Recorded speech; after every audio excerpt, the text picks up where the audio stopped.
Hare Krishna. So, King Jadu met the Brahmana Abudhut. Abudhut means a person who doesn't have any external consciousness.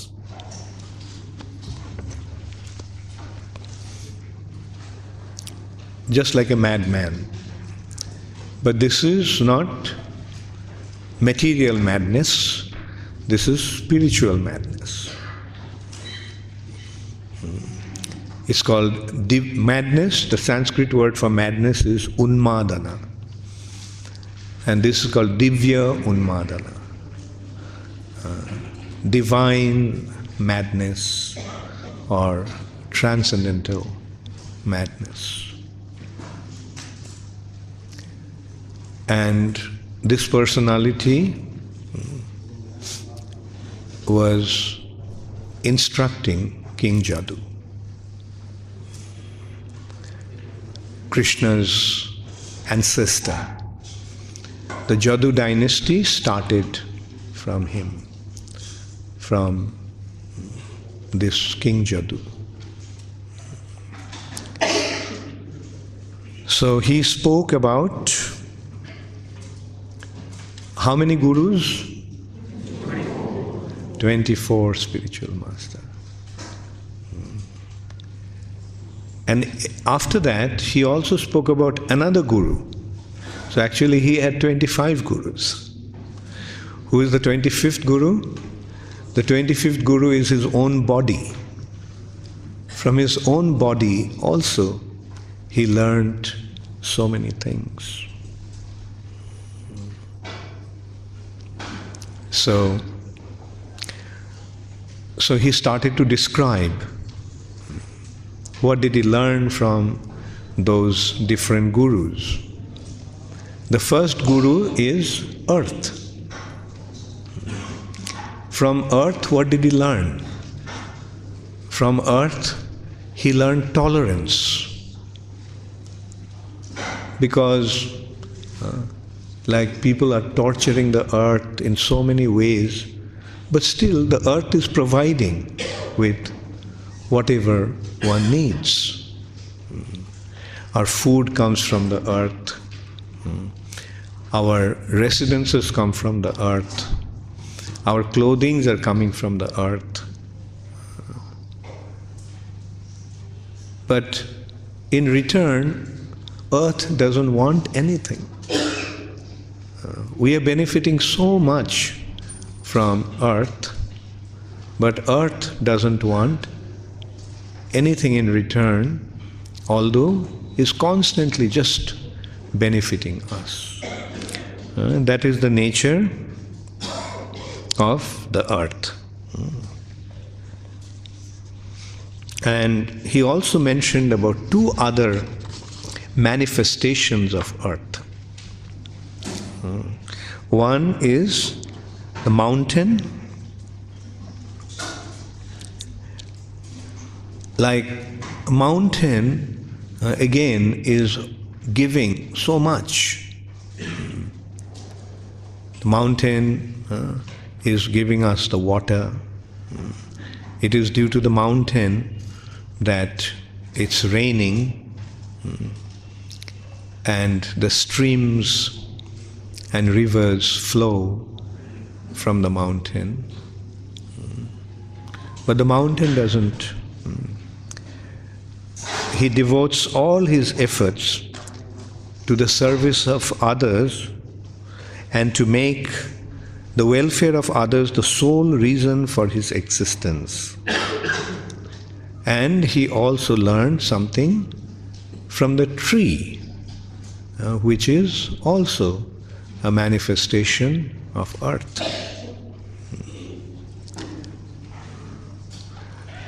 In this way, he learned how to dedicate himself in the benefit of others, to just benefit others and do not want anything in response.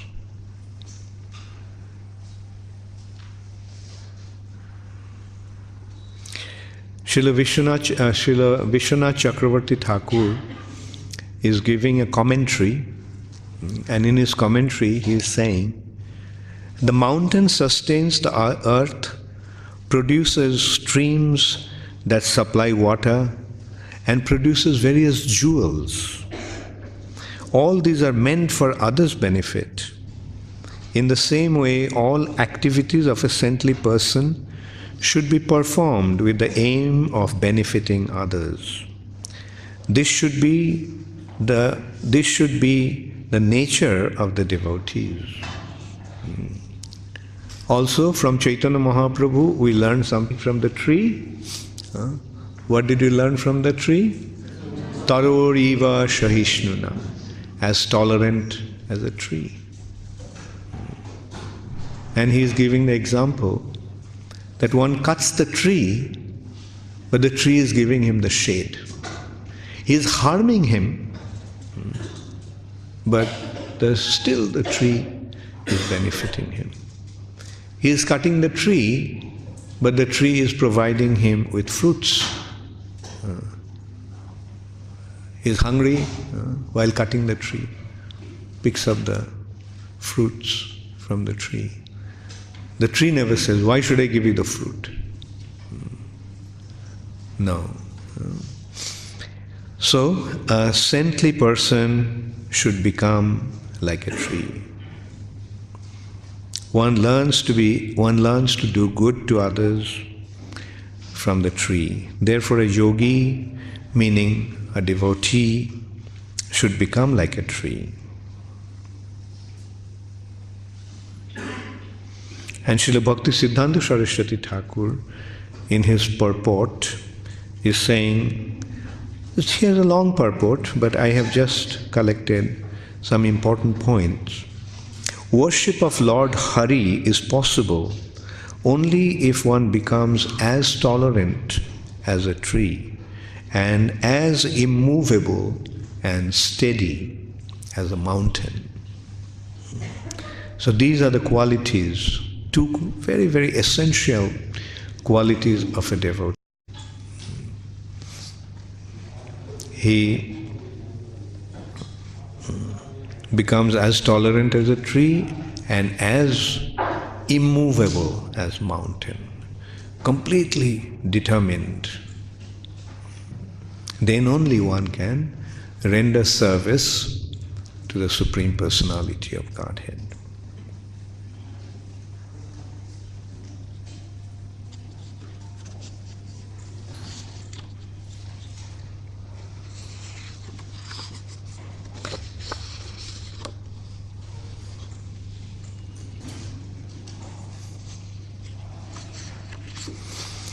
Then, what did he learn from air?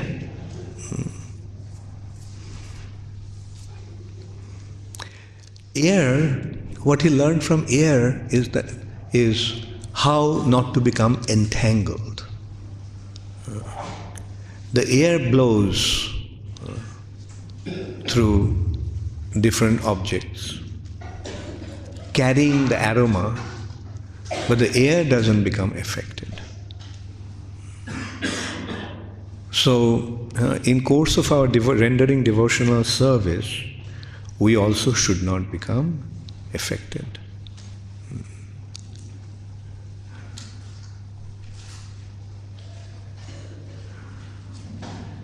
And also, from what he learns from the wind, is not to become attached to his body or bodily activities. He should always know that the spirit soul is different from the body, material body.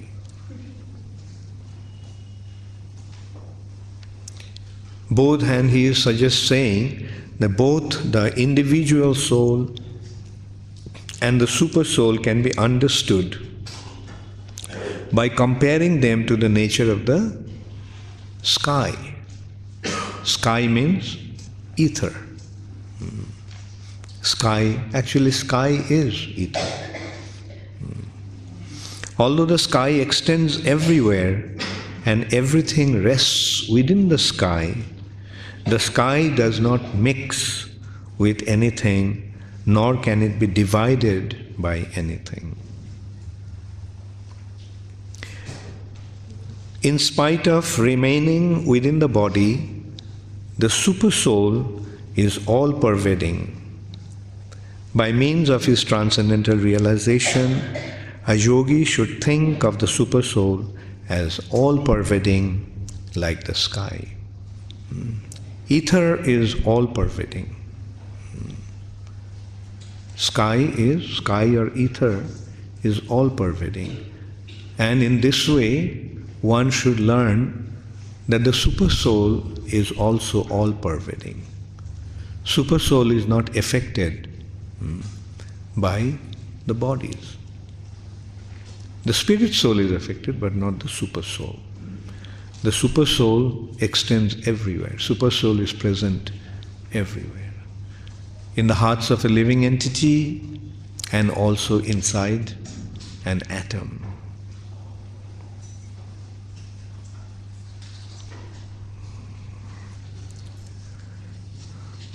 The Supersoul, although present in the material body of all living entities, is all-pervading.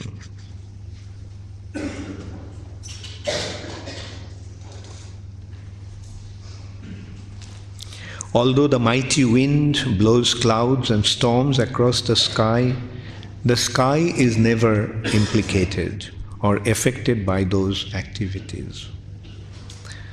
Similarly, the spirit soul is not actually changed or affected by contact with the material nature. Although the living entity enters within a body made of earth, water and fire, and although he is impelled by the three modes of nature created by eternal time, his eternal spiritual nature is never actually affected. All these happenings are in the gross and subtle body, not in the spirit soul.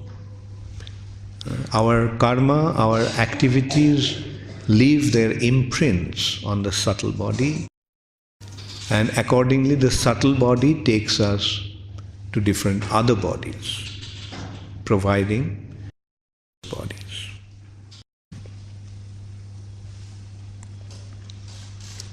So, next is water. So what did we get? We got earth, we got air, we got sky or ether. No, that is the earth. Mountain and tree are extensions of earth, manifestation of the earth. And now, water. What did you learn from the water? The water is all purifying.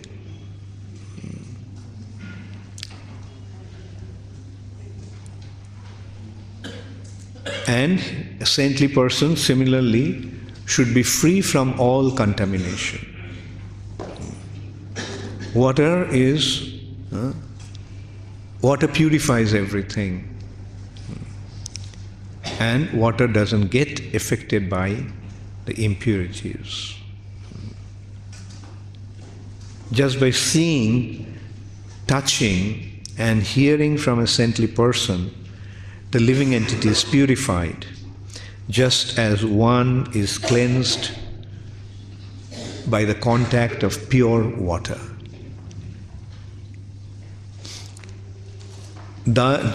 In this way, like a holy place of pilgrimage, a saintly person should be all purifying. Whoever comes in contact with him, just by seeing him, hearing from him, he is, and by touching him and serving him, one becomes purified.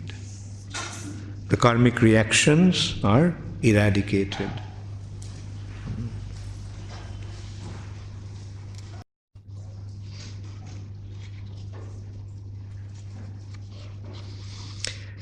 Srila Vishwanath Chakravarti Thakur, in his commentary, he is mentioning,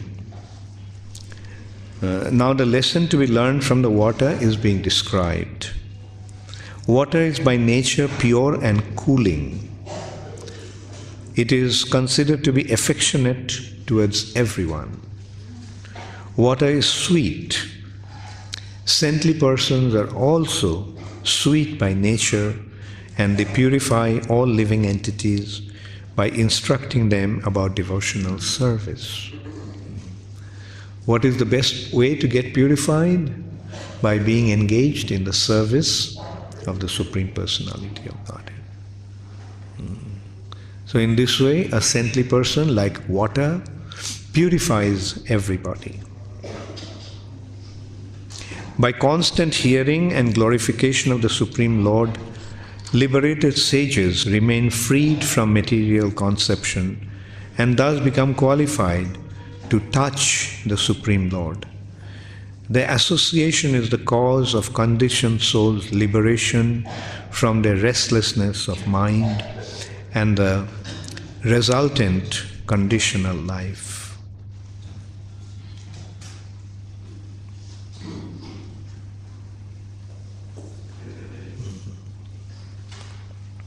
So, saintly persons becomes powerful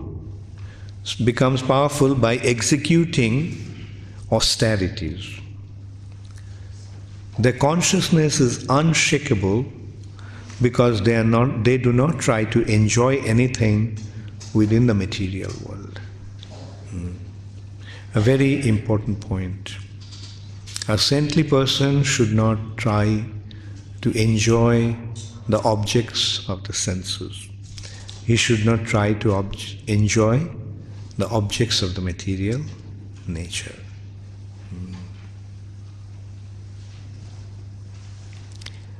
And so, the saintly person, like fire purifies everything. So a saintly person also able to purify everything and everybody because of his strength of devotion, because of his surrender to the Supreme Personality of Godhead. He can purify everything. The point here is, like a saintly personality, like fire, can purify everything.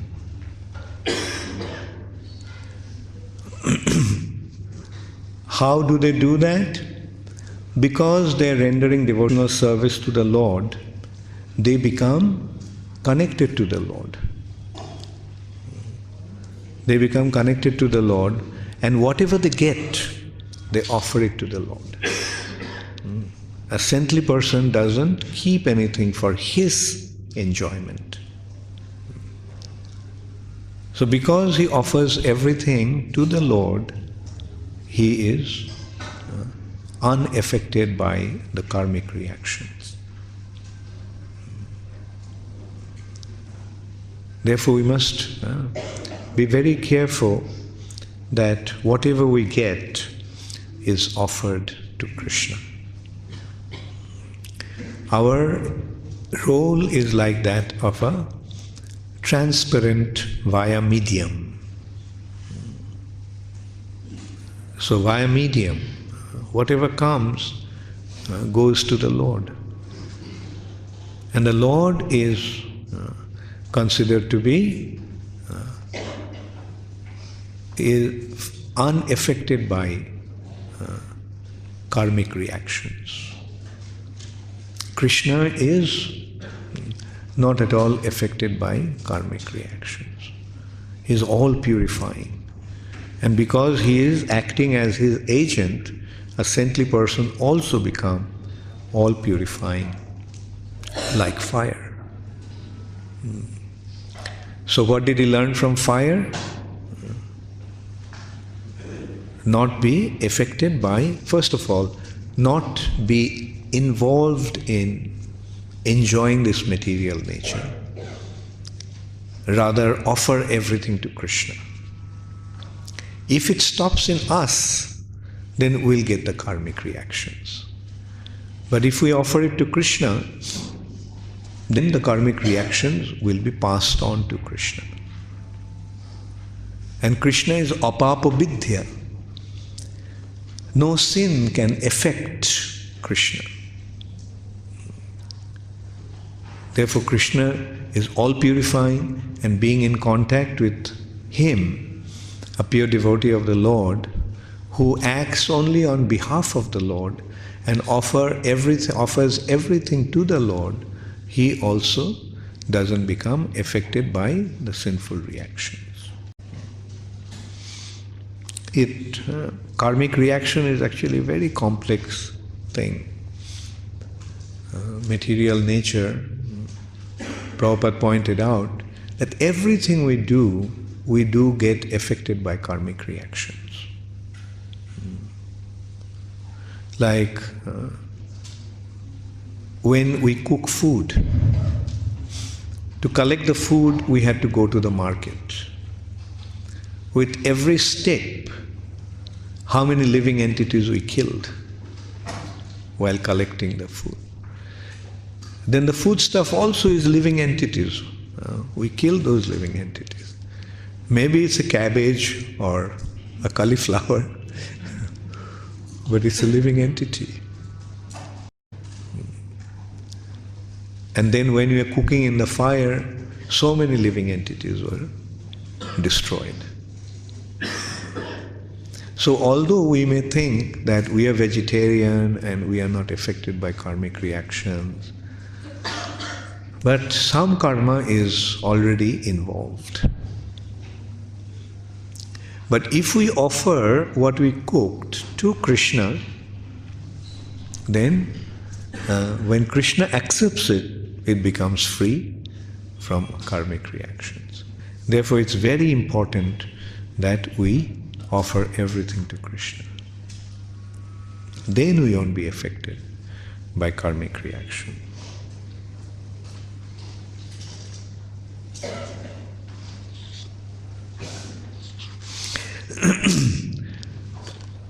A saintly person may accept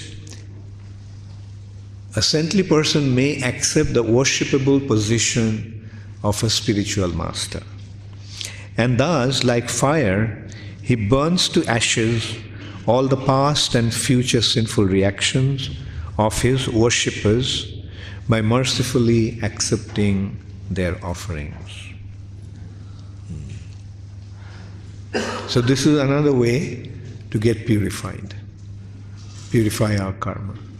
Offer it to a saintly person, and when the saintly person accepts it, we are free from karmic reactions.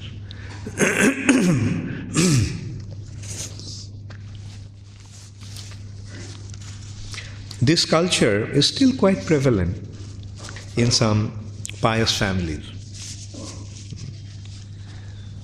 Like the other day, I met a very rich person,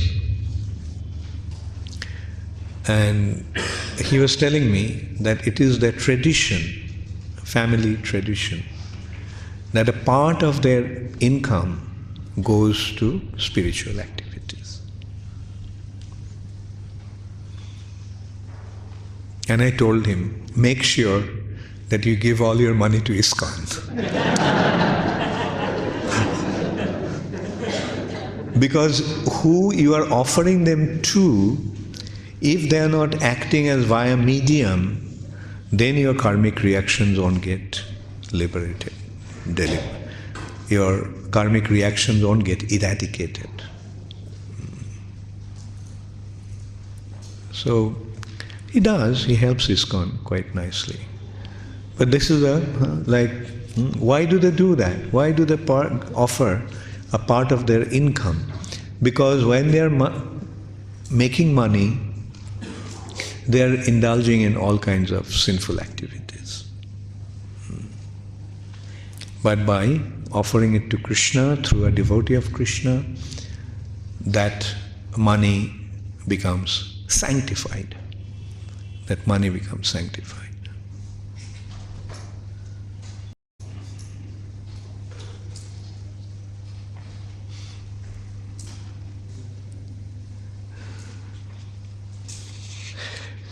Then what did he learn from the moon? The next thing is moon. We got 5 elements: earth, air, sky, fire, and water. And now his next guru is moon. What does moon do? Moon waxes and wanes. From a full moon, the moon gradually wanes to become new moon, no moon in the sky. And then again the moon grows from new moon to full moon. So although the moon waxes and wanes, but the moon doesn't get affected by that. Similarly, our bodies will go through different phases. Like our body also, like moon, it waxes from childhood to gradually to youth. Very powerful, very robust, very powerful person. But then what happens? From full moon, it gradually begins to wane. So similarly, from youth, there is a decline. Like somebody who was so powerful, so strong, so handsome, so healthy. But then at old age, he becomes completely weak. Can't even lift his hand. Sometimes they don't even have to become old. Like, Muhammad Ali. He used to claim that he is the strongest man. But now he has become paralyzed. The person who was so powerful that defeated practically all the heavyweight boxers. He was a heavier champion. So powerful, so strong. But now he can't, he is just lying in his bed, can't even move his fingers. But this is the phase that the body goes through. It's happening to the body. The soul should not become affected by that. Another thing we should remember in this respect, that we should not try to extend our duration of our life. We shouldn't try to unnecessarily increase the duration of our life. When the time comes to leave the body, we should say goodbye. And Prabhupada is pointing out, like, it is because people do not have informations. They do not have proper informations, that's why they are so afraid of death. They are so afraid of changing their body. Like if they knew that instead of their old and dilapidated body, they are going to get another new body, then who will not opt for this opportunity? Like you are staying in a house which is completely dilapidated. The roof is leaking, the windows have fallen apart, the plumbing is not working, and at any moment it can collapse. Why stay on in that house? Especially when you know that a new house is waiting for you. But because people today don't have information, and because they think that this is the only body they want, they just hold on to this body as long as they can. But an intelligent person with proper information,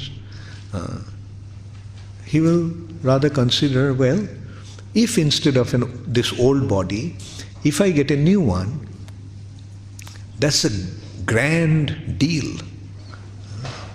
That's a wonderful deal. Instead of an old body, I'm getting a new body. Starting afresh. Don't we want that? Don't you wish that you could start afresh again? If somebody gives the opportunity, go back to your childhood and start from there. What we'll do? Won't we consider that to be a wonderful opportunity? Don't we consider then we won't waste any more time, any time, by frivolous activities, games and sports. Every morning we'll make it a point to recite a shlok from Bhagavad Gita. Every morning we will render devotional service. So it's an opportunity. Similarly, after this body we'll get an opportunity. And if we remain in spiritual life, then we'll get a chance to continue in the spiritual activities. Suchinang Shrimatang Girhe Yoga Prashta Bhijayati. A yogi, a devotee, will be born in a purified family, in an opulent family. It doesn't matter. Krishna may put us through difficulties also. It is up to Krishna. But the thing is, we'll get an opportunity to become a better devotee. So that is why one should not be afraid of death, and one should not be afraid of taking this opportunity of getting a new body. That reminds me of one thing also, as I was saying, like if we get a chance to start again, what we will do. Now in this respect, remember that your extension are your children for the householders. They are your extension. So train them up in such a way that they become good devotees. I am saying it because often I see that devotee children are not taking to Krishna consciousness. What does it indicate? With all due respect, it indicates that you yourself did not understand what benefit the spiritual life is offering you. If you did, then you should make it a point to train your children to become devotees. Guide them in such a way. Of course, another thing is, nowadays, parents cannot really guide the children. Everyone is completely independent. If the parents force them too much, then it's not a matter of forcing them. Make them understand. And while doing that, you are acting as a spiritual master. While doing that, you are learning yourself the advantage and benefit of spiritual life. Bring up your children in such a way that they become an asset to this world. The goal of life is not to become an engineer or a doctor or earn money. Actually, the world is coming to a situation that everybody will become very, very poverty-stricken. The financial world is collapsing. So if you are trying to be successful in this material world, it won't work. Just make it a point to make them into devotees. Like just as we think that if I could start again, I would do this. I would lead my life in this way. You also consider that your children, give them the opportunity, make them understand that this is the goal of life, and don't waste your time. become a very good devotee.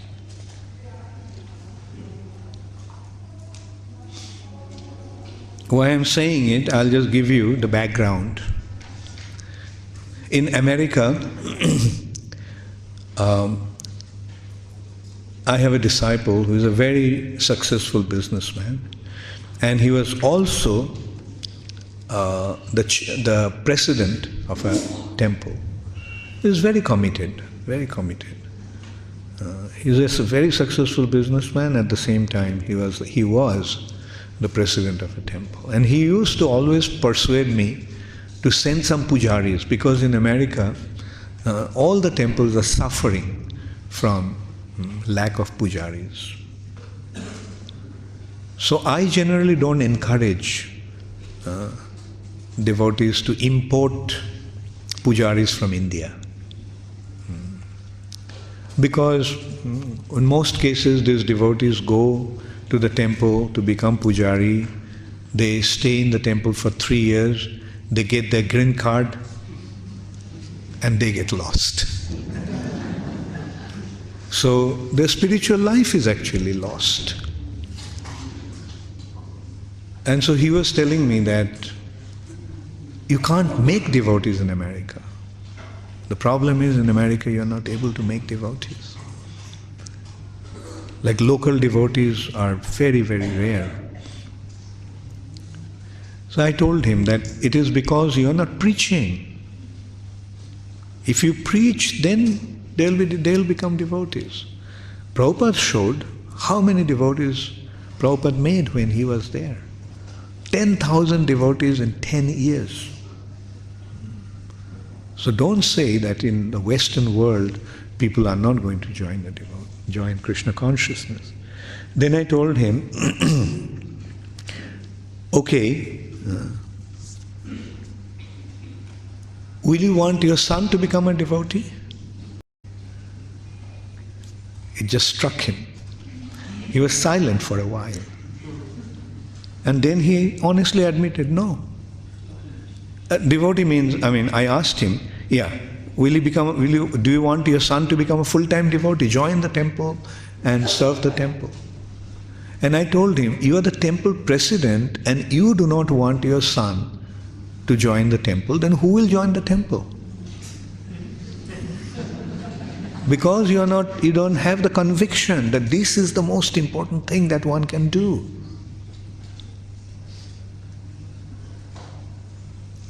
Anyway, it's just a thought that came across, that your children are your extensions, and what you want to become, let them become that. If you want to become a pure devotee, then make them into pure devotees, because you can groom them up. You can mold them. Children are like soft clay. With a soft clay, you can make any figure. So mold them when they're soft and tender to become devotees.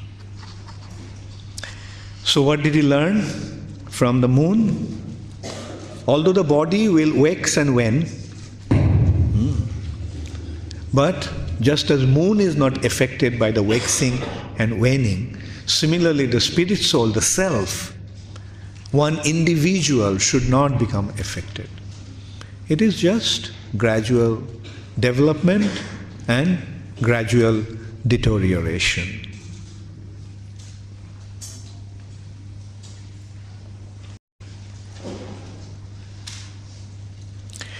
Then what did he learn from the sun?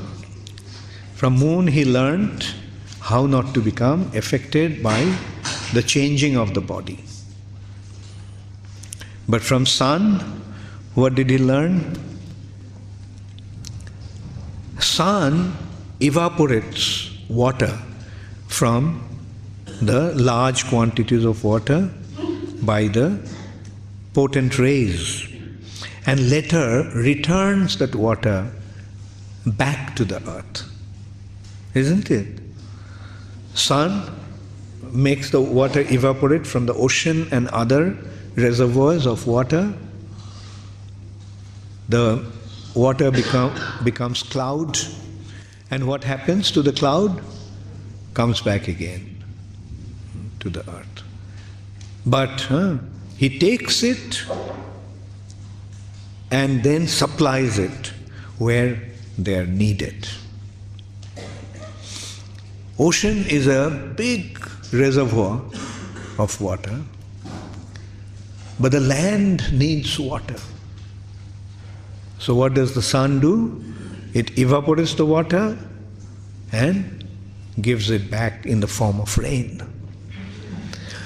Similarly, a saintly person will collect things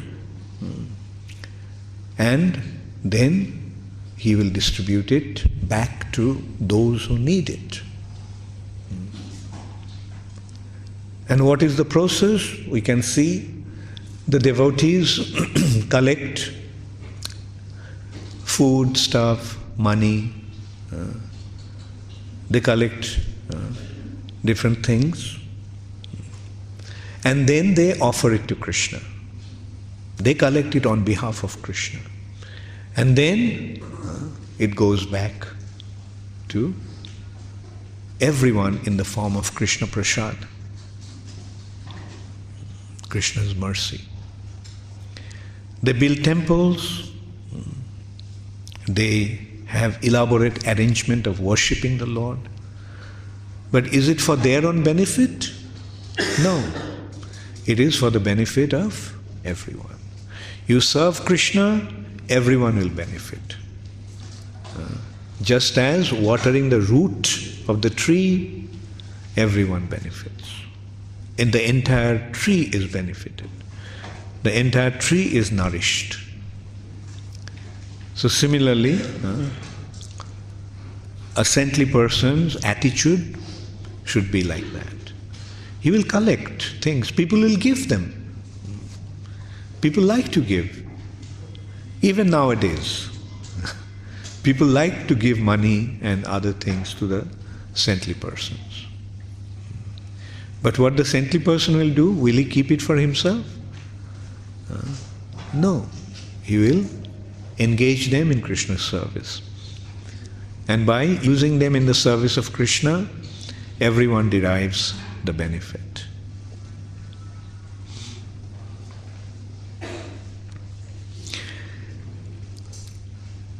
Just as the sun evaporates large quantities of water, potent rays, and later returns the water to the earth in the form of rain, similarly, a saintly person accepts all types of material objects with his material senses, and at the appropriate time, when the proper person has approached him to request them, he returns such material objects. Thus, both in accepting and giving up the objects of the senses, he is not entangled.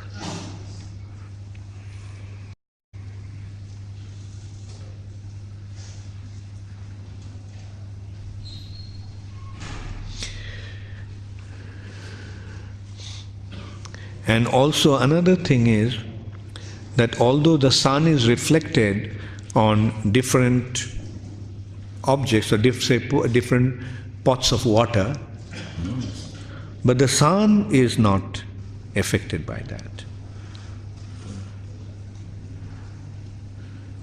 So although the soul is reflected through different material bodies, the soul remains undivided and non-material.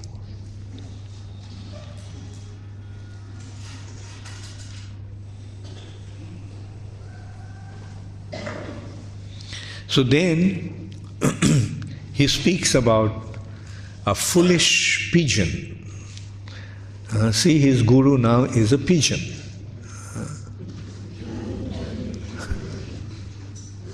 What did he learn from the pigeon? It's very interesting. I'll read the descriptions of the pigeon and his family.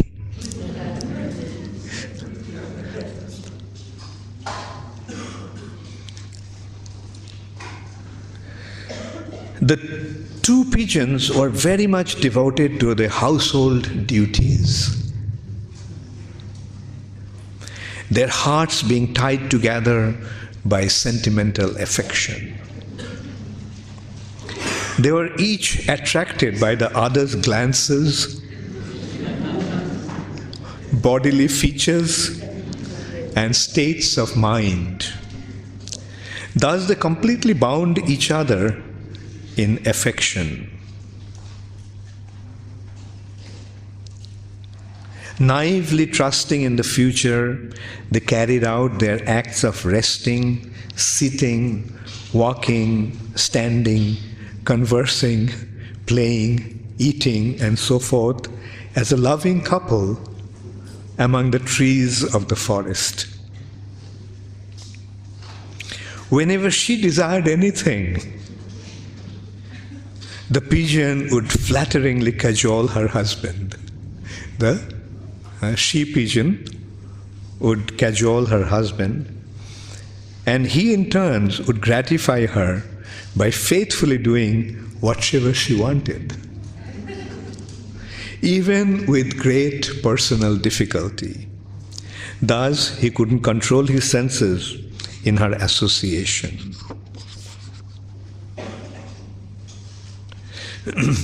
Then the female pigeon experienced her first pregnancy. When the time arrived, the chaste lady delivered a number of eggs within the nest in the presence of her husband. When the time was ripe, the baby pigeons with tender limbs and features, created by the inconceivable potencies of the Lord, were born from those eggs. The two pigeons became most affectionate to their children and took great pleasure in listening to their awkward chirping, which sounded very sweet to the parents. Thus, with love, they began to raise the little birds who were born of them. Doesn't it sound familiar?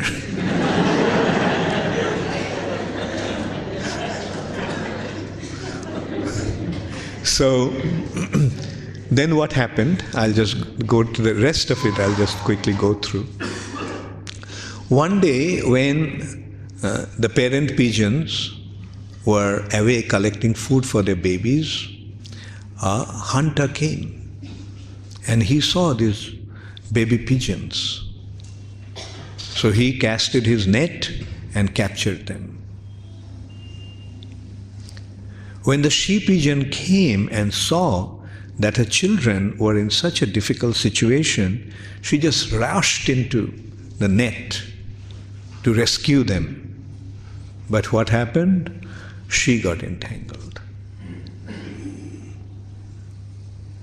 And then the he-pigeon thought that now that my children and my wife are all trapped, what's the point in living?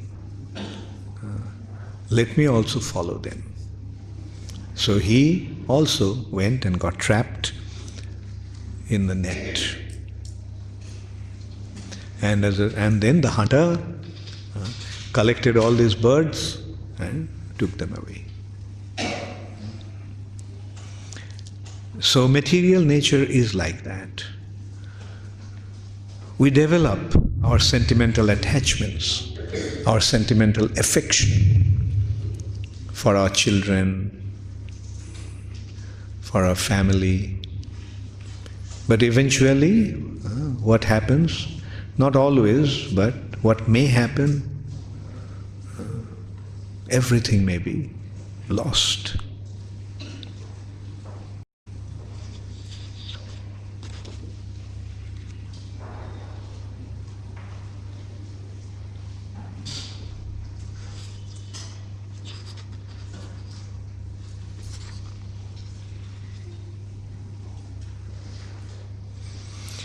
The male pigeon, let's hear what he is saying, how he is lamenting. The male pigeon said, "Alas, just see how I am now destroyed. I am obviously a great fool, for I did not properly execute pious activities. I could not satisfy myself, nor could I fulfill the purpose of life. My dear family, which was the basis of my religiosity, economic development, and sense gratification, is now hopelessly ruined. My wife and I were an ideal match. Even the pigeons think that way.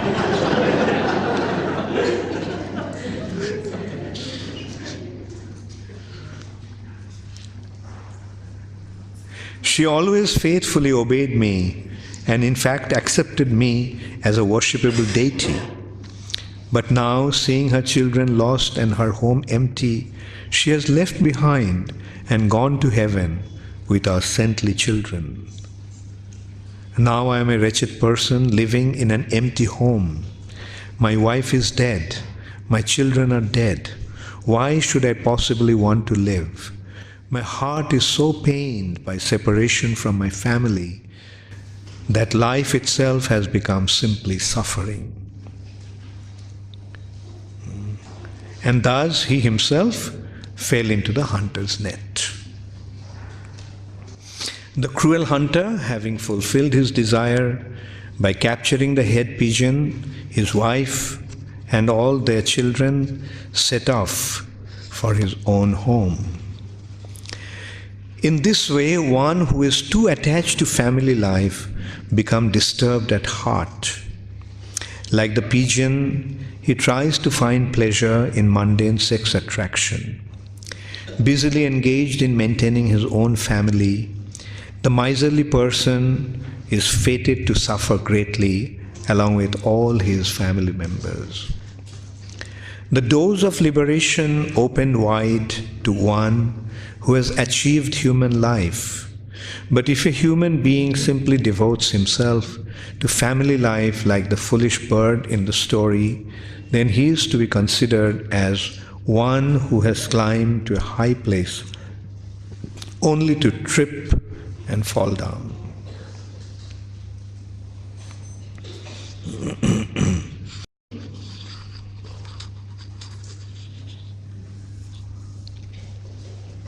Is Krishna being too cruel? Telling all these stories and giving all these instructions? No. This is the business, this is the duty of a saintly person. He cuts our bondage, cuts our attachments for our own benefit. Because someday we have to die, leave everything behind. So why increase our attachments? Rather, cultivate the culture of becoming detached from this material world. So much so that whenever death comes, we can say, I am ready. And that is the purpose of human life. Whenever death comes, remember Krishna and face the very wonderful manifestation of time, which is actually Krishna's form. Of time, I am death. Krishna himself is saying. He will come in the form of death. And at that time we have to recognize him, that it's Krishna who is coming. Therefore, spiritual life is a wonderful preparation to leave this world. And if we can effectively cultivate that process, then our life will be successful. We'll go back to where we came from. We'll go back to where we belong to. This is not our home. This material nature is a prison house.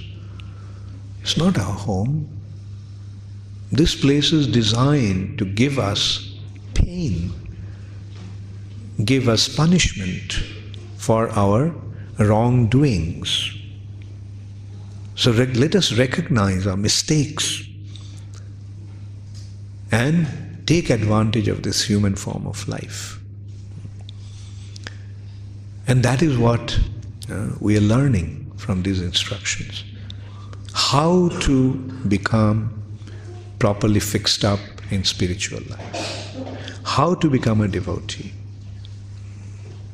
And how not to get implicated or entangled in this material nature.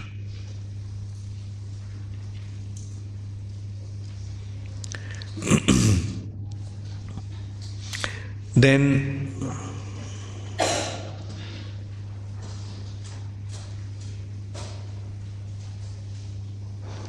the saintly person, this Abadhuta, is speaking about the next guru. You know who is the next guru? Python. Python. And what did he learn from the python? You see, python doesn't move. Python just stays at one place. It cannot move. So the python cannot go out and fetch his food. Whatever comes according to the arrangement of providence, the python is happily accepting that. At the same time, look at the body of a python. Have you seen the body of a python? Does it look immense? Python is such huge. Although the python is not making any endeavor for collecting food or make arrangements for eating, python is so healthy and strong. What does it indicate? It indicates that Krishna provides. Krishna provides for everybody. We don't have to make an extraneous endeavor for our food and livelihood. Whatever comes on its way will be sufficient for us to maintain. So that is the quality of a saintly personality. He is happy with whatever comes in its own accord.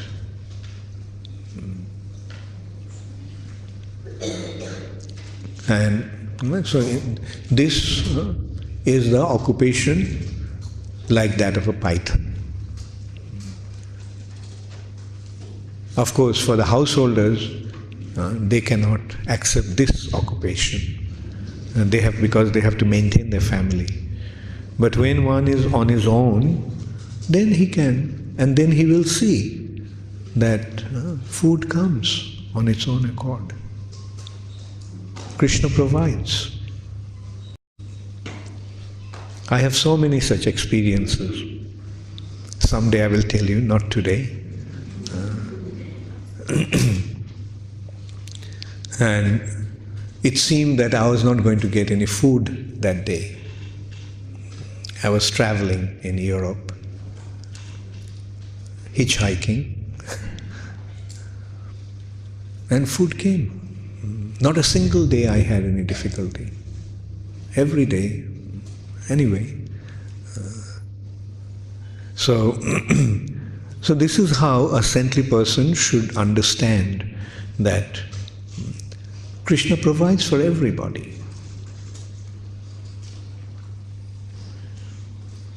Following the example of the python, one should give up material endeavors and accept for one's maintenance food that comes of its own accord, whether such food be delicious or tasteless, ample or meager.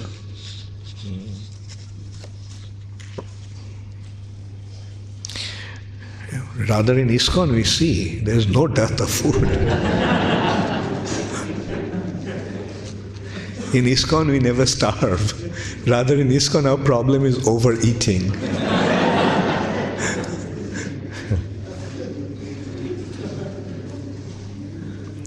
And if at any time food does not come, then a saintly person should fast for many days without making endeavor.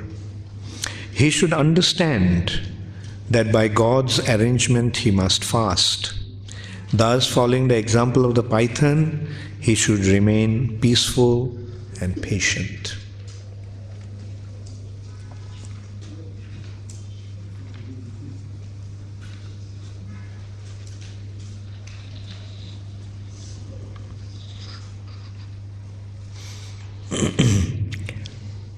Then, what did the Avadhut learn from his next guru?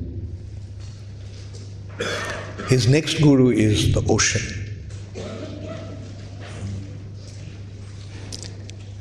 Now, in rainy season, the rivers become in full spate, and they rush to the ocean and pour their water in the ocean. And in summer season, the rivers become dry and hardly any water goes to the ocean. But the ocean situation doesn't change. Ocean always remains the same. So what should a saintly person learn? What did Avadhuta learn from the ocean? Sometimes there will be prosperity, sometimes there will be hardship. But a saintly person should always remain equipoised. He should not be affected by prosperity, nor should he be affected by scarcity. He should always remain unaffected like an ocean. Another thing is, ocean is deep, very deep. So a saintly person is also very deep. One cannot understand what is in his mind. And he should always remain grave and content. He should never become agitated. That is the quality of a saintly devotee. Because all that are happening in this material nature is a matter of our karmic reactions. It's just a matter of our karmic reactions. Nothing happens by chance. When there is prosperity, we have to understand it is our good karma. And when there is hardship, we have to understand that it is our wrong action, sinful action that we are suffering. So they're going to happen, they'll come and go. But we should not become affected by that. We should remain completely equipoised, like an ocean.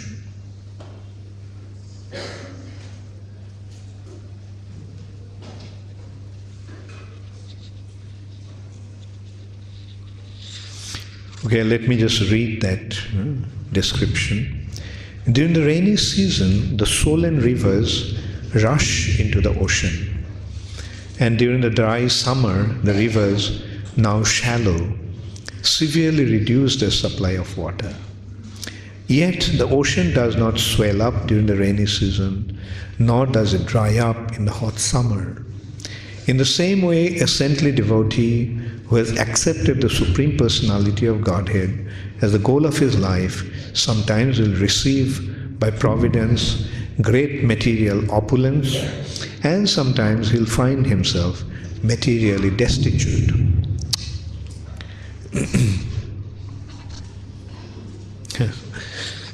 Materially destitute. However, such a devotee of the Lord does not rejoice in flourishing condition, nor is he morose when poverty stricken.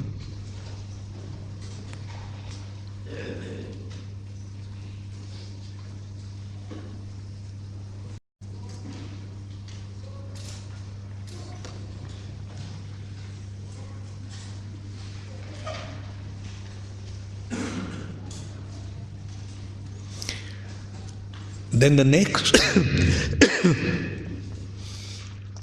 next guru is a moth. This is a very simple instruction. Many times this had been described. What does the moth do? Have you seen? Right, it runs towards the fire, it flies towards the fire to get burnt. So saintly person, this Avadhuta, what did he learn from the moth? That one should not become attracted to the beautiful form of a woman.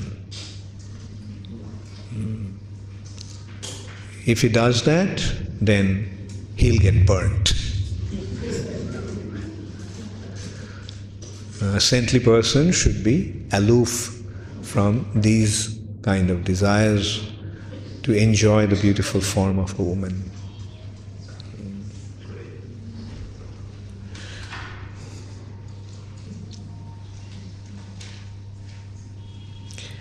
Being eager to sense gratification, such a fool loses all intelligence and destroyed just like the moth who rushes into the blazing fire.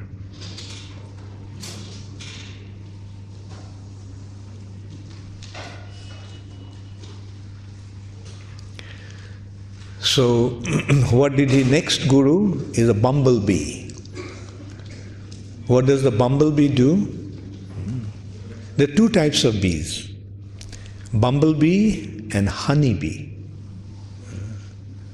So from bumblebee, the nature of a bumblebee is that he goes from flower to flower and collects little honey. Similarly, a saintly person should go from door to door and collect little from everyone. So he is going to collect begging. He goes begging, not to collect food stuff, but he goes begging to help the householders. He goes there from door to door to benefit them. So, so just as a bee collects little from everyone, so a saintly person should collect little from everyone for his subsistence. He should not try to collect too much from one person. This occupation of a saintly person is called madhukari. The Sanskrit name for a bee is madhukar. Madhu means honey, and madhukar means one who collects honey. So he collects little alms from different household. And another thing he learns from the bee is that the bee collects this honey and eventually what happens? Somebody comes and takes away the honey that he collected with so much effort. Therefore, it is better not to accumulate wealth, because the accumulation of wealth can become the cause of great danger, because some greedy person may come and take it away from us.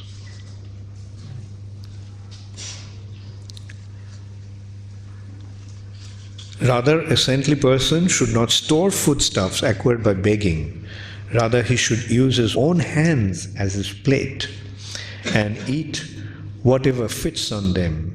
His only storage container should be his belly, and whatever conveniently fits into his belly should be his stock of food.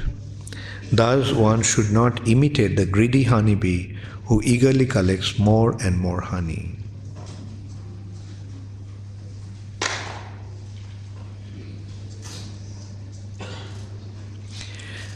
Then what did he learn from an elephant, his next guru? You know what happens to an elephant, how the elephants are captured? a she elephant is trained to allure the he elephants. And all these elephants, becoming attracted by the she elephant, follows the she elephant, and the she elephant takes them into a ditch which is otherwise covered on the surface with trees, and then they fall. And this is how the elephants are captured. So because the he elephant is attracted and allured by the touch of the she elephant, therefore that becomes the cause of his great difficulty.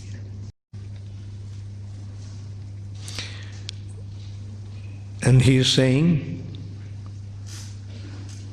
Avadhuta is saying, a saintly person should never touch a young girl. In fact, he should not even let his foot touch a wooden doll in the shape of a woman. By bodily contact with a woman, he will surely be captured by illusion, just as the elephant is captured by the she elephant due to his desire to touch her body.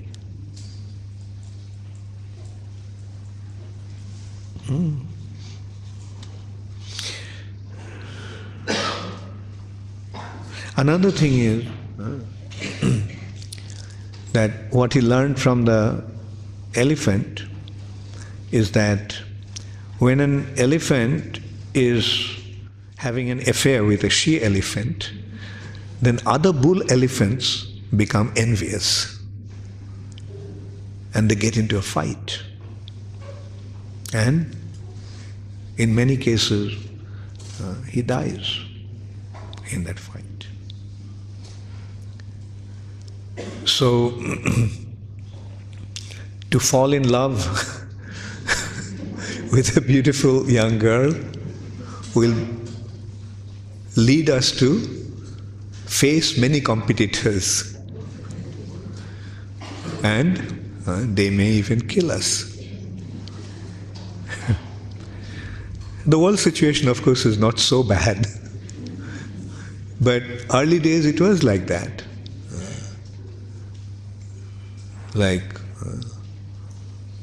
You remember some stories like, it's not stories, these are actually happenings.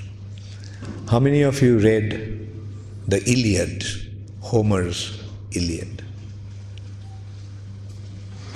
Okay, the prince of a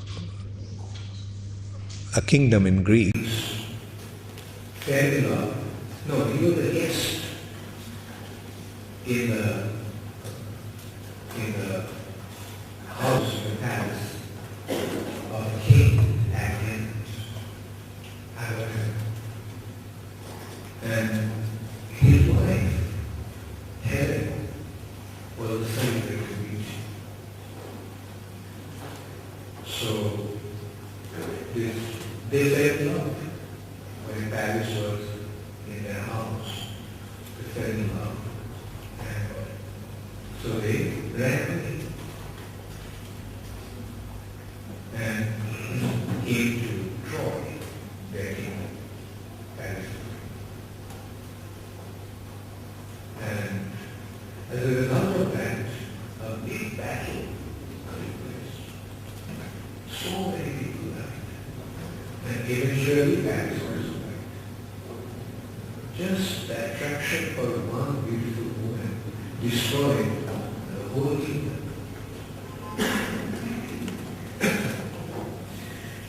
So this is just as an elephant trying to enjoy a she elephant is killed by other bull elephants also enjoying the company. One trying to enjoy a baby's company can at any moment be killed by a other mother who is stronger than he. So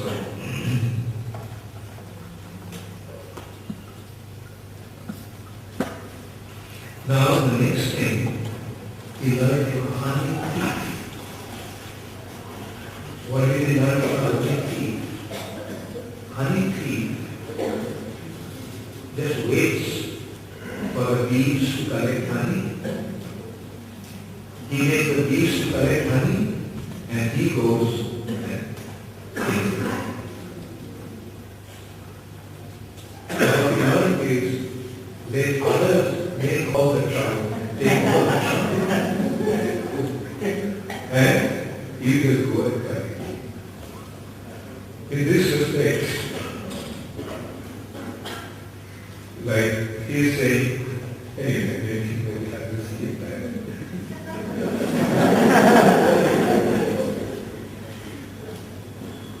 Isn't that on this one? Yes, the hunter takes the honey laboriously produced by the honeybees.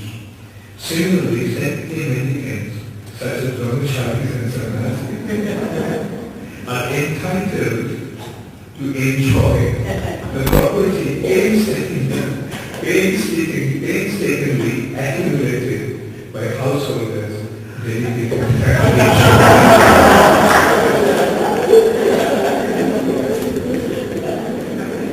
Okay, I mean, we don't have to collect it. You are not offering us. So there is no need.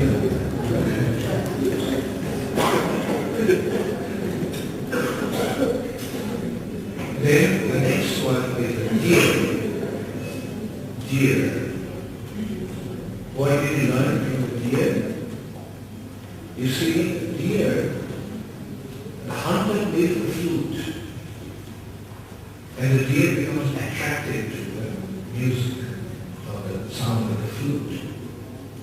And then when the deer comes close, the hunter kills him.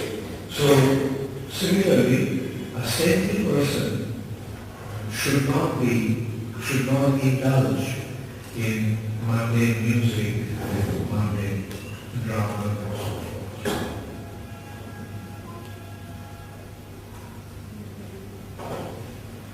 A saintly person dwelling in the forest, in the renounced order of life, should never listen to songs or music promoting material enjoyment. Rather, a saintly person should carefully study the example of the deer, who is bewildered by the sweet music of the hunter's horn and is thus captured and killed.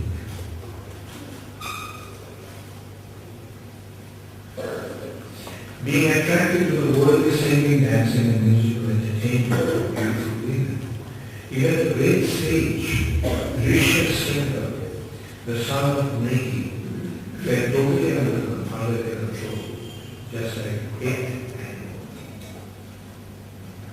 This story is from Mahabharata. You know the story of Rishabh?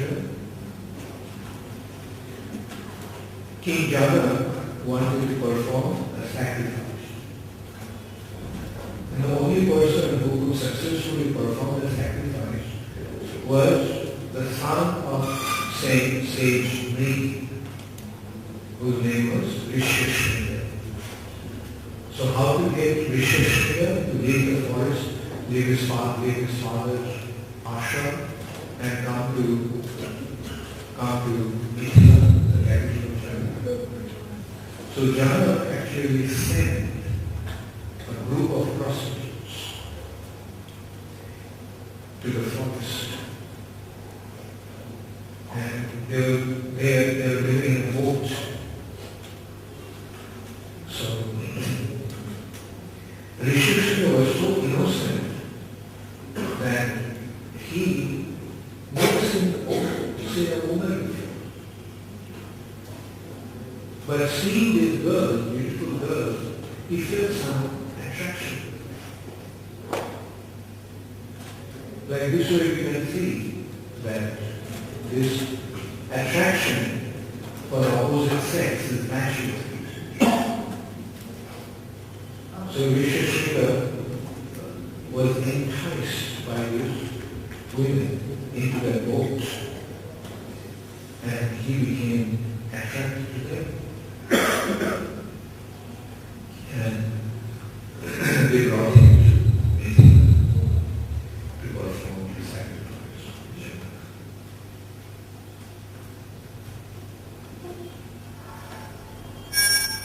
No, I'm sorry, it was Dasara. Dasara is the God.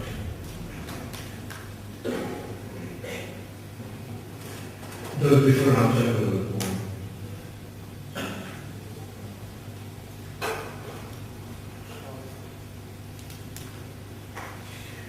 What did you learn from a fish? You know what happens to a fish? A fish sees the bait and he thinks, oh, what a delicious food. And he swallows the bait and along with the bait he swallows the hook. And the fish is hooked. Similarly, the knowledge of tongue, one should learn. Because the urge of tongue can become the cause of fall down of the sacrifice. So, and they also mentioned in the scripture that of all the senses, tongue is the most voracious, most powerful. The tongue is most powerful. Therefore, unless and until one is able to control his tongue, he cannot make spiritual advances. Of course, with us it will be different. We have to understand that this anecdote was spoken before Chaitanya Mahaprabhu appeared. Chaitanya Mahaprabhu reversed the system. He made a very unique arrangement. That unique arrangement is that by being engaged with devotional service, we can become free from our material entanglements. The secret is devotional service. And therefore, every day, while taking prasad, we sing the prayer. Anante Juhavdi, Loho Maheshwara. All the senses now is voracious. But Krishna was Rayamani. Krishna is very merciful. And he wanted to conquer the tongue. Krishna given Shaprashad Mangalayamani. He gave us his prashad. Shri Annamrita Bhav, Radha Krishna Bhav.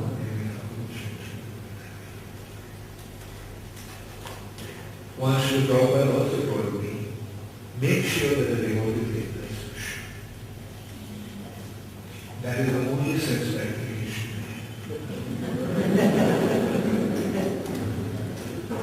Prashad is the only sense gratification that you get. So make sure that you take the expression.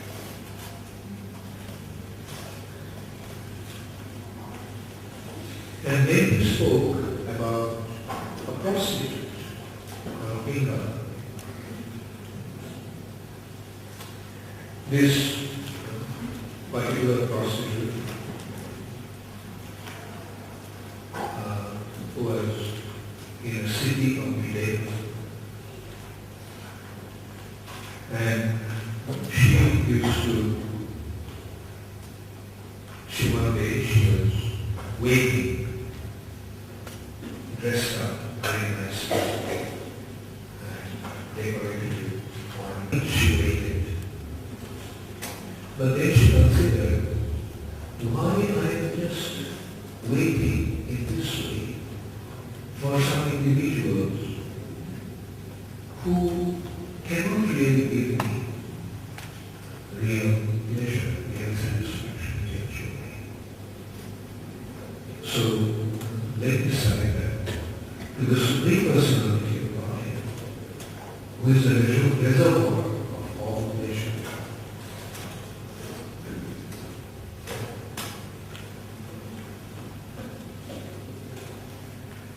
So you have to describe in this way.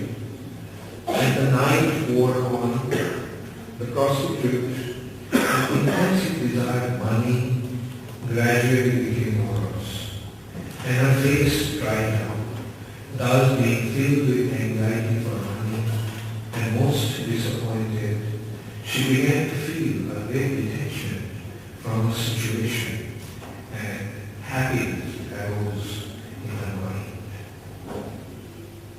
The prostitute felt disgusted with her material situation and thus became indifferent to it. Indeed, detachment acts like a sword, cutting to pieces the binding network of material hopes and desires.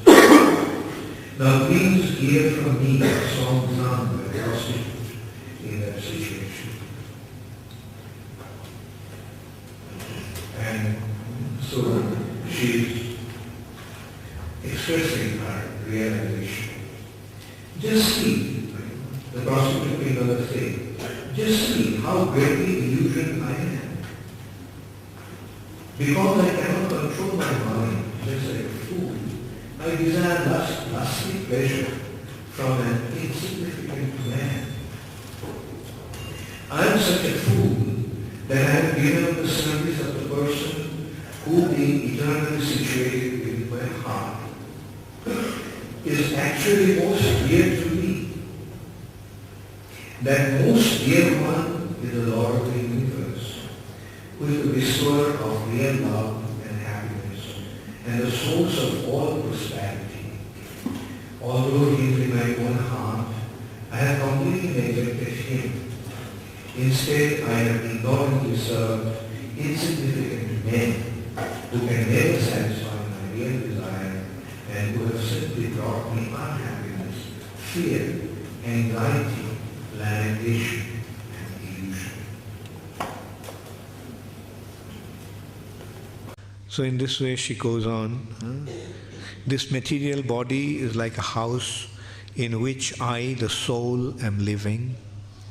The bones forming my spine, ribs, arms and legs are like the beams, cross beams and pillars of the house. And the whole structure, which is full of stool and urine, is covered by skin, hair and nails. The 9 doors leading into the body are constantly excreting foul substances. Besides me, what woman could be so foolish as to devote herself to this material body, thinking that she might find pleasure and love in this contraption? So it goes on, she's describing, like it's quite interesting, like we can see that those days in India, even the prostitutes were so wise. And Prabhupada mentioned that in India, in Calcutta, there was a prostitute who actually was a great devotee of Krishna. She built a temple made of glass. With the money she earned, she made a temple, beautiful temple, made of glass. Glass maybe means mirror.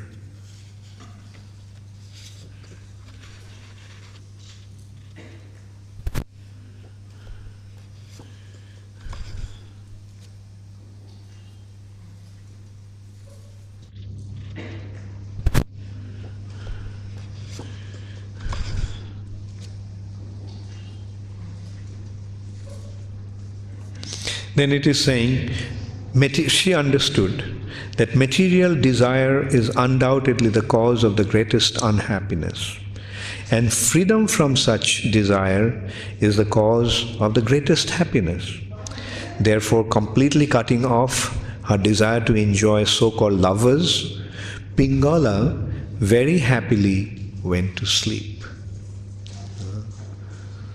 So this is how, by giving up our desire to enjoy, one can become peaceful in heart.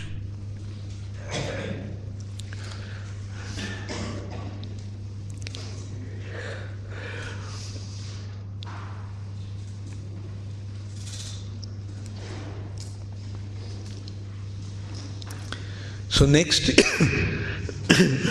his next guru is a hawk. In Sanskrit, the hawk is called a kurara bird.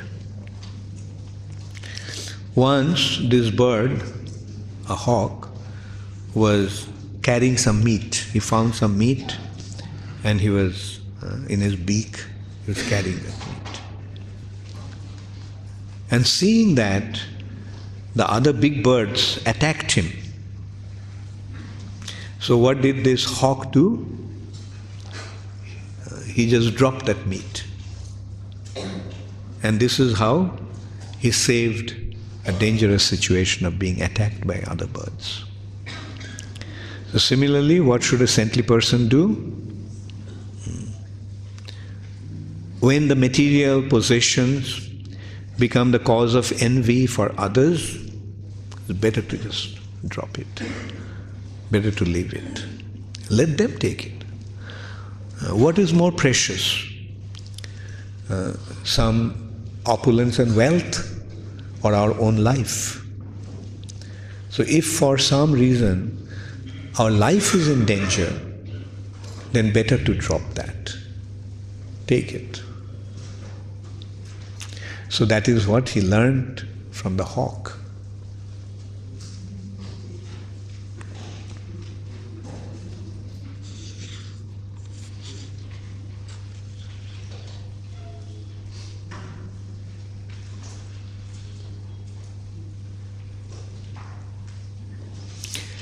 Then what he learned from a child? What is the nature of a child? Child is completely detached. A child is totally unaffected by honor and dishonor. If somebody abuses a child verbally, child doesn't understand. Similarly, a saintly person should be like a child, totally unaffected by honor and dishonor. That's what he learned from a child.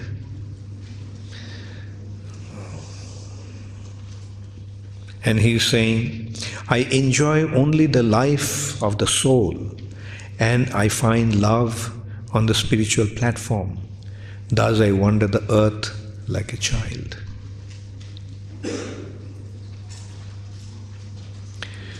In this world, two types of people are free from anxiety and merged into great happiness.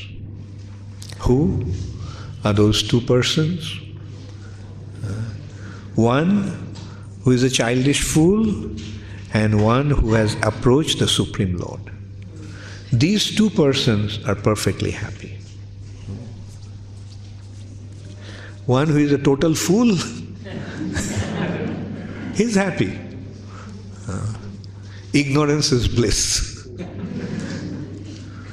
But the other is one who has taken shelter of the Supreme Personality of Godhead. Because he is depending upon the Supreme Personality of Godhead, who takes care of everybody under all circumstances, he is completely free from all anxiety.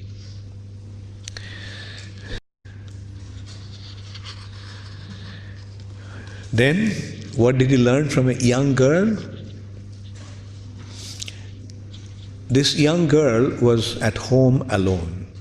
Her parents and other relatives went somewhere. She was alone. And at that time, some guests came to the house with a proposal to marry her. So he greeted them, received them, and then to prepare for their food, she was husking the rice. You know how they husk the rice? They pound the rice with a rod, which is oval, smooth and round at the end. And as a result of that, the rice and the husk become separated. So to prepare food for them, she was husking the rice. Now when she was husking the rice, her bangles were sounding. And she thought that if they find out, if they think that she is husking the rice herself, then they will think that their family is very poor, that this girl has to work herself. So then what did she do? She broke the bangles and kept just one bangle on each hand. First she kept, at the beginning she kept just 2 bangles. And even that was causing the sound as she was husking the rice. So then finally what she did, she just broke the bangles and kept just 1 bangle in each hand. And now there is no sound. So from that, this Avadhuta learned that a saintly person should live alone. Because even if there are 2 persons, there are possibilities of frivolous discussions and even quarrel. But if one lives alone, then there is no possibility of such undesirable happenings.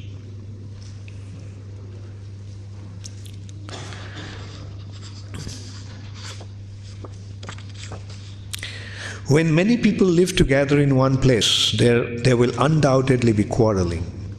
And even if only 2 people live together, there will be frivolous conversation and disagreement.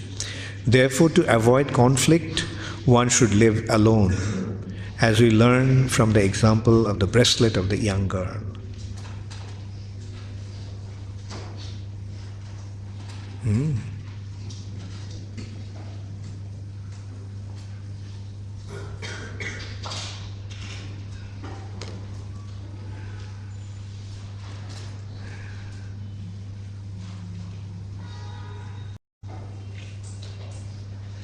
Then, what did he learn from the arrow maker? This arrow maker was making the arrows, and he was so absorbed in making the arrow as straight as possible that although the king was passing by, he did not notice. So when a king goes, how does the king go? Does the king travel alone? There will be so many people with him, horses, elephants, then also drums and music. So there will be so much clamor. But this arrow maker was so absorbed in making the arrow that he did not notice that the king was passing. The king was passing by. He didn't notice that the king was passing by. Similarly, one should become so absorbed in serving the Supreme Lord. One should be so absorbed in chanting the holy name of the Lord that he will not be distracted by anything else. Even the greatest clamor, the greatest noise will not divert his attention. So that is what he learned from the arrow maker. Then who is his next guru? His next guru is a snake. The snake, what does a snake do? When a person living in a temporary material body tries to construct a happy home, the result is fruitless and miserable. The snake, however, enters a home that has been built by others and prospers happily. The snake doesn't make the hole as his dwelling place.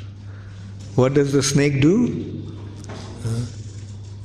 Wait for the rat to make the hole. And then the snake goes and kills the rat, eats it, and stays in his happy home.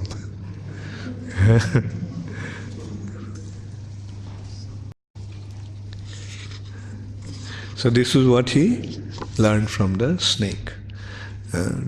Don't make an elaborate endeavor to make all these arrangements, but rather wait for somebody to make those arrangements and then you go and take over. Just as we are doing nowadays, often, at least during Prabhupada's time, we did that in many cases. The churches were built elaborately with stones and things. And we went and took over the churches and made them into temples. And I tell devotees in the West that don't get into building a temple. Buy something that is already existing. Because in the West, building especially in America and Europe, is very, very troublesome. First of all, it's very difficult to get the permit to build. And then even if you get the permit, like in New Jersey, we got a piece of land, and for 5 years they're struggling to get the permit. Still now they didn't get the permit. See, 5 years just went by and they spent hundreds of thousands of dollars in this process. But on the other hand, in the same city, in New Jersey, the other group of devotees, they found a church and they bought the church. Much cheaper, and all the arrangements are already made there. They have a hall, prayer hall, the church.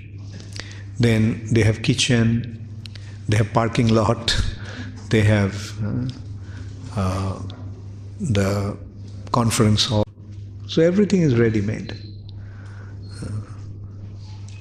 In India it's different. In India, constructing temples are not that expensive, and to get the permission also is not that difficult.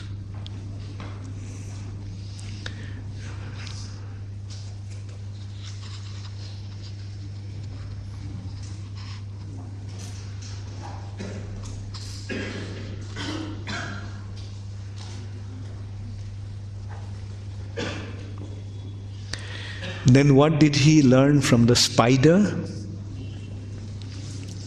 Have you seen the spider? What does it do? Spider creates the web, cobweb. You know how the spider creates the cobweb? From the saliva of its mouth. From the saliva of its mouth, it creates the cobweb. And then after some time, after playing in that cobweb, the spider again eats it up, that cobweb. So similarly, the Supreme Personality of Godhead, from His own energy, creates this material nature. He keeps this material nature manifest for a while, and then He withdraws this material nature within Himself. From this cobweb, he learned how the Supreme Personality of Godhead is acting in relation to this material nature.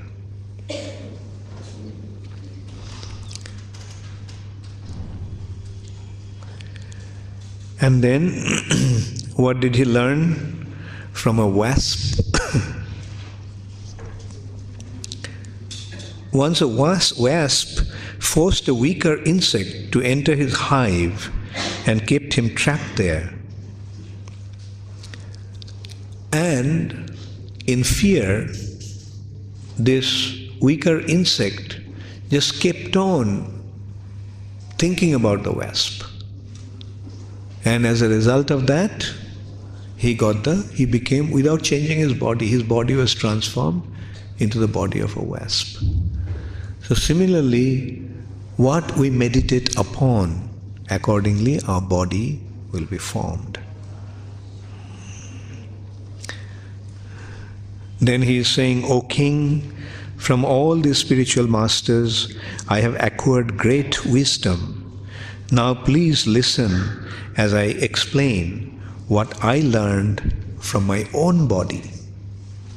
As I mentioned, 24th spiritual master and the 25th spiritual master is his own body. The material body is also my spiritual master because it teaches me detachment. Being subject to creation and destruction, it always comes to painful end. Thus, although using my body as body to acquire knowledge, I always remember that it will ultimately be consumed by others, and remaining detached, I move about this world. So what we learn from the body, we have to learn from the body that ultimately this body will be the food of others, worms and insects, or the food of fire. This body will be burnt. Therefore, we should not become attached to the body, because this attachment to the body will cause us distress. Attachment to the body will make our death very, very difficult, very, very painful. More attached we are to the body, more painful the death will be. Therefore, an intelligent person should detach himself from this body's attachment, knowing that this body is only a covering awarded by the material nature. So let us use this human form that we got in cultivating our Krishna consciousness, and that should be the only purpose of this body. Use it for the sake of developing our Krishna consciousness, and then when the time comes, we can just say goodbye. As a tree before dying produces the seed of future trees, the dying body manifests the seed of one's next material body in the form of one's accumulated karma, thus assuring the continuation of material existence. The material body sinks down and dies. Another thing he learned from the body, that just as a person with many wives is in constant trouble, because all different wives are trying to pull him towards her room. So similarly, our senses are trying to drag us in different directions. So don't be attached to the objects of the senses.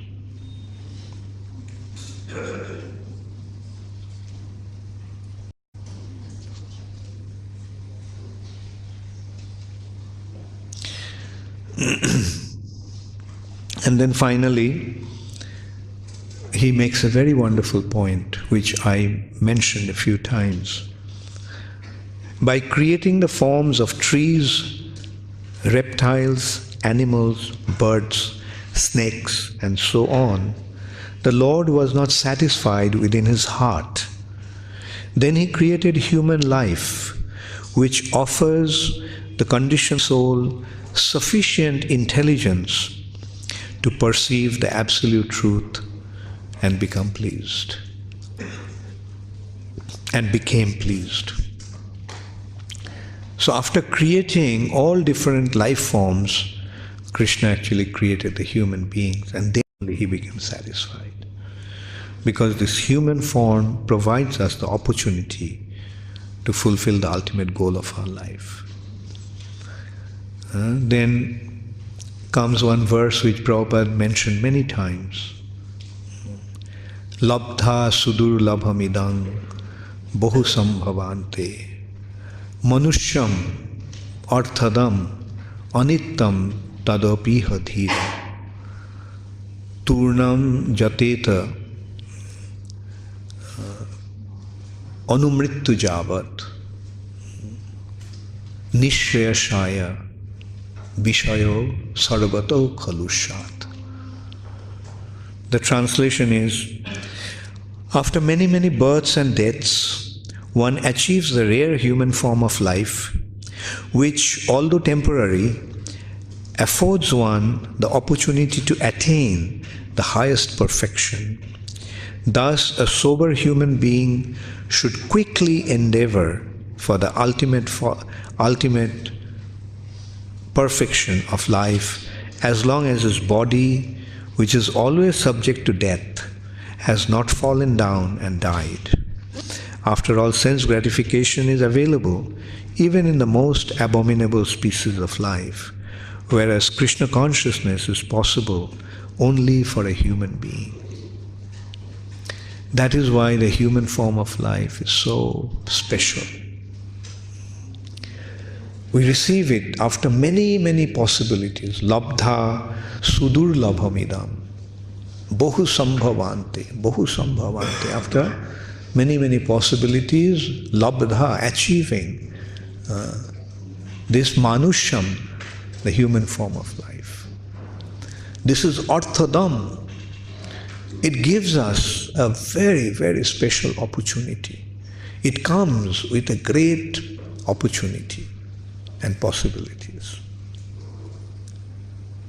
But it is anittam. It is temporary. One cannot say when this body will come to an end, when the body will die. Therefore, when we have this opportunity, Turnam Jateta, very, very earnestly, very sincerely, we should accept the process of devotional service immediately. Turnam means immediately. Anumrittu javat, until death comes. We should endeavor for Nishraya Shaya, for the ultimate spiritual benefit. And Vishaya, Sarvata Khalushyat. The enjoyment of this material nature, eating, sleeping and mating and defending, is available even in the animal forms. So therefore one should take full advantage.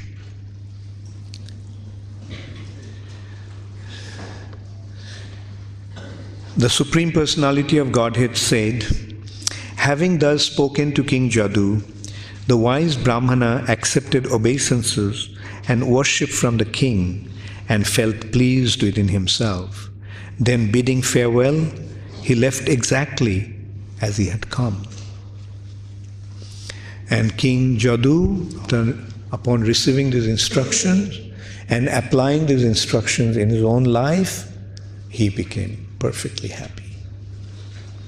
So if we also apply these instructions, if we also accept these 24, 25 gurus and learn the relevant message, then our life also will become successful.